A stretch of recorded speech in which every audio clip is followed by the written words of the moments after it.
we celebrate today the joint feast or the joint memory of Saints Martha, Mary, and Lazarus.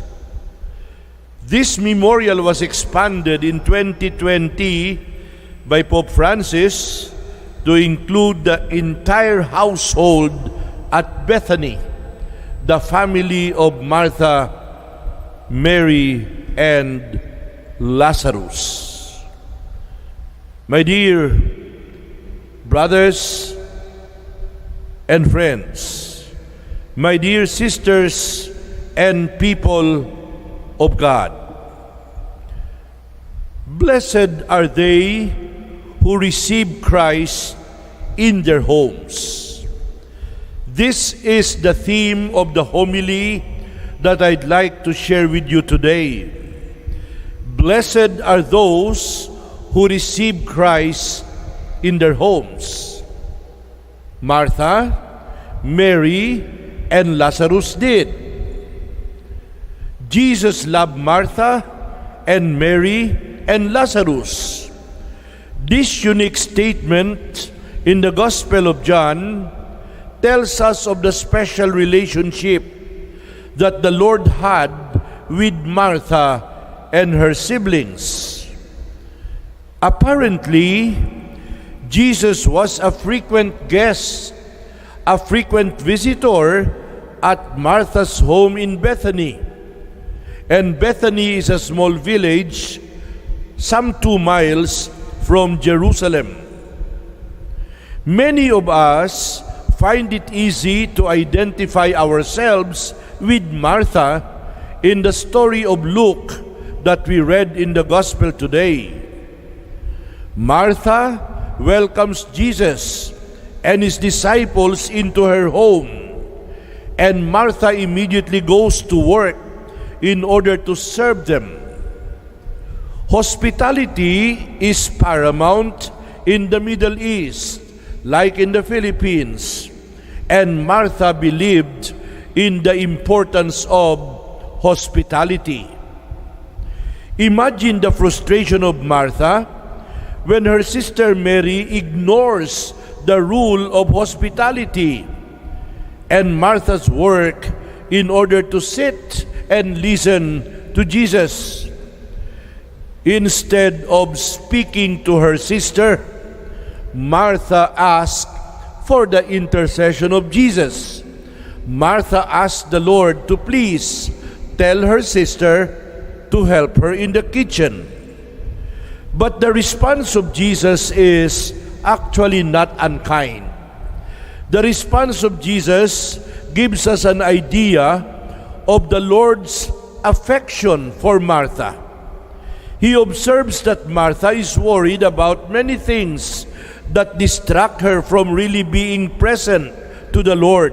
He reminds Martha that there is only one thing that is truly important, and that is listening to Him. And that is what Mary has done. Mary is more reserved. Mary is more introspective. Mary is more introverted. Mary is more contemplative. But in Martha, we see ourselves most of the time. Martha is the warrior kind. Martha gets easily distracted by all she has to do and forgetting to spend time with Jesus. Martha is more zealous. She is more aggressive. She is more distracted. Martha loves action. It is, however, comforting to note that Jesus loved Martha just the same. My dear friends, Martha's words in another event in the Gospel of John gives us a glimpse of the family's close relationship with the Lord. The next visit of Jesus to the house of the siblings shows how well Martha learned his lesson. Martha is grieving the death of her brother Lazarus with a house full of mourners when she hears that Jesus has come to the area. Martha gets up immediately. She leaves the guests. She leaves her mourning. She goes to meet the Lord. And Martha's heart spoke through her lips. She spoke half with a reproach that she could not keep back, and half with a faith that nothing could shake, when she said to Jesus, "Master, if you had been here, my brother would never have died. I know, however, that my brother will rise again." My dear friends, the words of Martha revealed the content of her mind. She would have liked to say to the Lord, "When you got the message, when we texted you about the death of my brother, why did you not come immediately?" And the Lord said, "Martha, your text message came late. I did not learn about it right away. Master, you came late. My brother is now dead."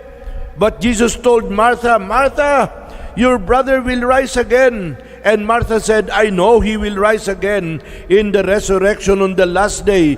And when Martha declared her belief in the Orthodox Jewish teaching regarding the life to come, Jesus suddenly said something that brought to that belief a new vividness and a new meaning. When the Lord introduced himself and said, "I am the resurrection and the life.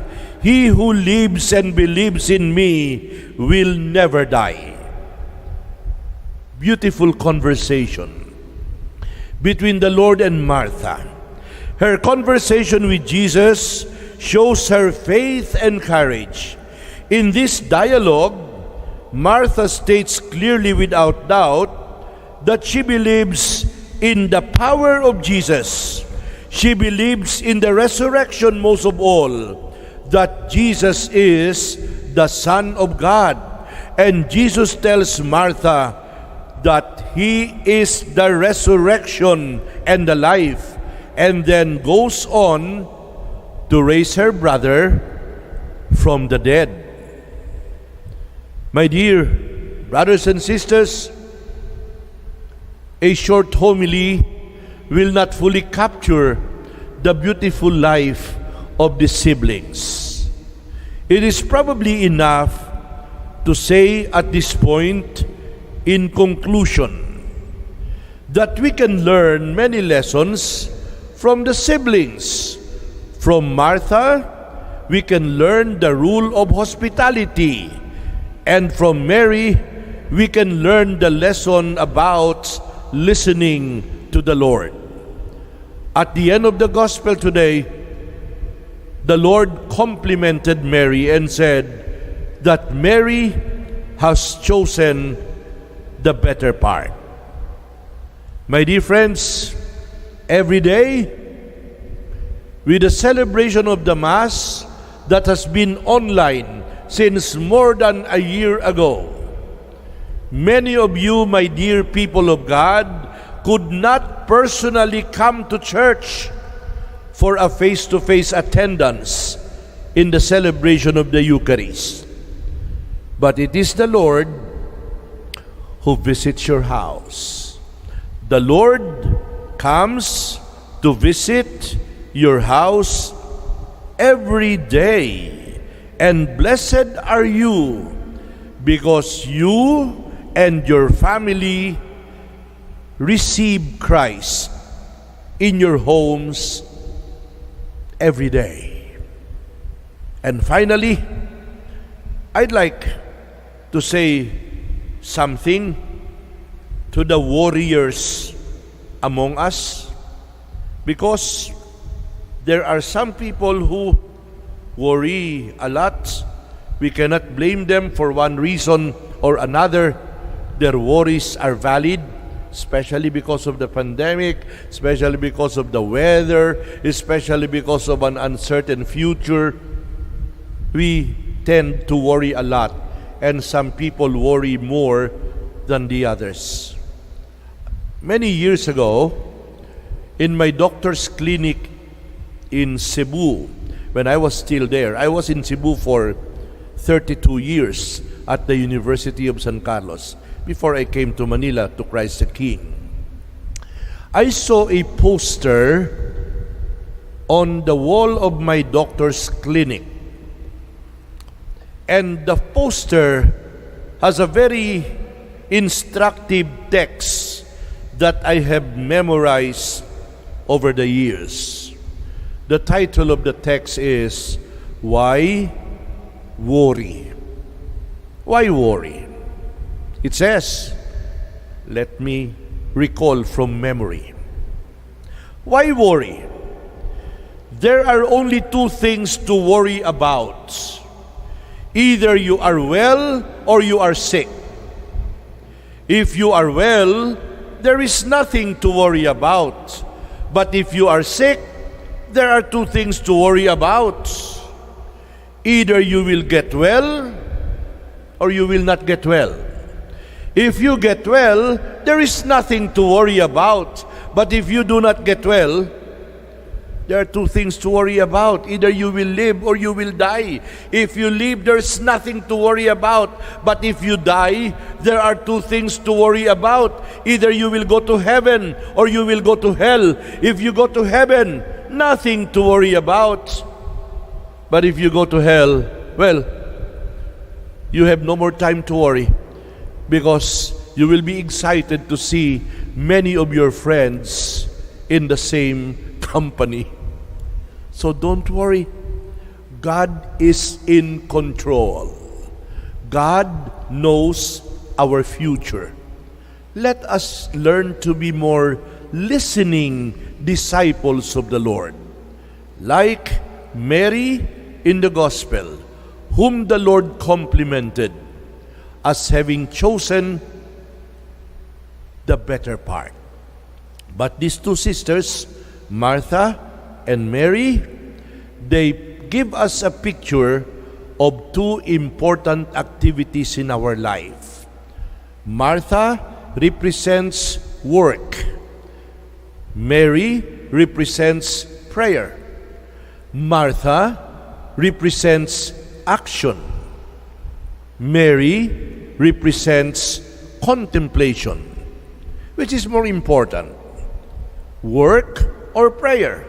Which is more important? Action or contemplation? My dear friends, there is no competition. Both of them, work and prayer, action and contemplation, are equally important. Amen.